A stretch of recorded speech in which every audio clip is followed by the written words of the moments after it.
দিতে চাই, এটা একটা পল্লী বিদ্যুৎ সমিতির সদর দপ্তর। এখানে একটি গ্রাহক যখন সমস্যায় পড়ে এখানে আসবেন, ইঞ্জিনের টেবিলে যখন উনি সমাধান দিতে পারবেন না, ন্যাচারাল ইউনিয়ন এজিএম ওএনএম স্যারের কাছে যাবেন।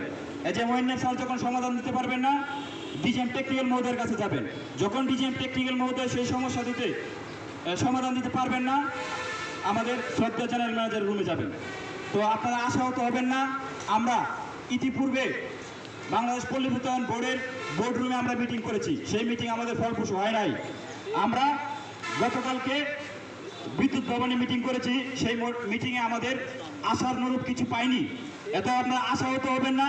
এরপরে আমাদের যে মিটিং হবে, ইনশাল্লাহ প্রধানমন্ত্রীকে সামনে রেখে আমাদের সকল দাবি দাবা আমরা তার সামনে তুলে ধরবো।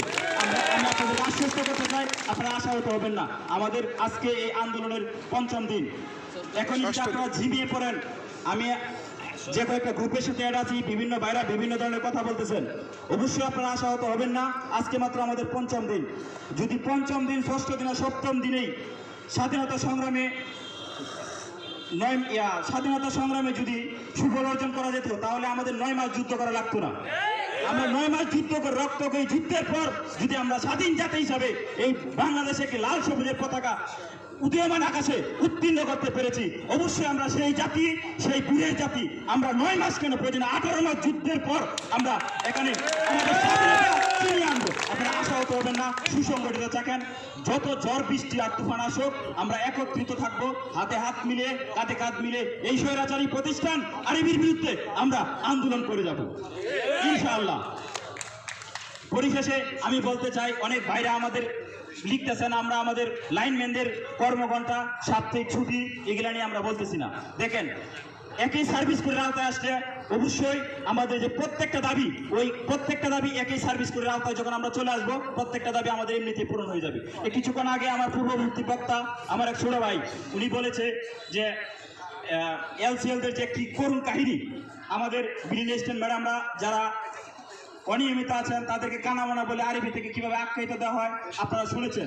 আপনারা মিটারের মেসেঞ্জার ভাই যারা আছেন, তারা আমাদের পূর্ববর্তী অনেক বক্তা অনেক সুন্দরভাবে গুছিয়ে আপনাদের যে সমস্যা, সেই সমস্যার কথা উত্থাপন করেছি। কিন্তু আমরা এখানে যেভাবে আমাদের সমস্যার কথা উত্থাপন করতে পেরেছি, আমরা কি আরবিতে বা মন্ত্রণালয়ে যে সময়টুকু দেওয়া হয়েছিল, আমরা কি সেখানে ওই রকম পরিস্থিতি নেই? ওইখানে দাবি ছিল দুইটা, একটা হলো অভিন্ন সার্ভিস কোড, আরেকটা হলো অনিয়মিত চাকরিদেরকে নিয়মিতকরণ। শুধু দুইটা দাবি নিয়ে, দুইটা টপিক নিয়ে কথা বলতে তাও ওরা সময় দেয়নি। আমার পূর্বের একজন সহযোদ্ধা আমার সাথে নাটুরালে ছিল, মজিবুর ভাই, উনি 16 আন্দোলনের একজন অগ্রণী ভূমিকা নায়ক ছিলেন। উনি বারবার রিকোয়েস্ট করেছে স্যারদেরকে যে ওনাকে জাস্ট 2টা মিনিট দেওয়া হোক লাইনম্যানদের দুঃখ দুর্দশার কথা, মিটারের মেসেঞ্জারের দুঃখ দুর্দশার কথা বলার জন্য, কিন্তু ওনাকে পুনঃক্রমে দেওয়া হয় না। এবং কি তার চেয়ে আরো বলিষ্ঠ বক্তা ছিল যারাও সময় চেয়েছিল, কিন্তু দেয়নি। সবচেয়ে আপনারা যেটা নিয়ে ঝিমিয়ে পড়েছেন বা আপনাদের মধ্যে একটা বিরাজমান যে পরিস্থিতি, মনে হচ্ছে আমরা আন্দোলন সফল হতে পারবো না, এরকম কিচ্ছু না। ঠিক আছে, আমরা যে আন্দোলন করতেছি, কালকে আমাদের মিটিং এর মাধ্যমে প্রধানমন্ত্রীর কার্যালয় পর্যন্ত পৌঁছেছে যে আমরা আন্দোলন করতেছি। আমরা যত আন্দোলনকে আরো বেগবান করবো, তত উপর পর্যন্ত যাবে। যতক্ষণ না পর্যন্ত আমাদের মমতা বই মা, গণপ্রজাতন্ত্রী বাংলাদেশ সরকারের মাননীয় প্রধানমন্ত্রী জননেত্রী শেখ হাসিনা আমাদেরকে লিখিত সিদ্ধান্ত দিবেন, আমাদের প্রত্যেকটা সমস্যার সমাধান করবেন, ততক্ষণ পর্যন্ত আমরা এই মাঠ ছাড়বো না। আপনারা থাকুন, ইনশাল্লাহ লেগে থাকুন, আমাদের বিজয় সুনিশ্চিত। আমরা বিজয়ের একেবারে দ্বারপ্রান্তে। সংগ্রামী ছাত্র বন্ধুগণ, আপনারা কেউ আশাহত হবেন না। আপনারা যতই নির্দিষ্ট আসুক, আমি আবারও বলতেছি, আপনারা হাতে হাত মিলিয়ে, কাঁধে কাঁধ মিলিয়ে আন্দোলনকে চালিয়ে নিয়ে যান। এই বলে আমি আমার সংক্ষিপ্ত বক্তব্য শেষ করছি। জয় বাংলা, জয় বঙ্গবন্ধু।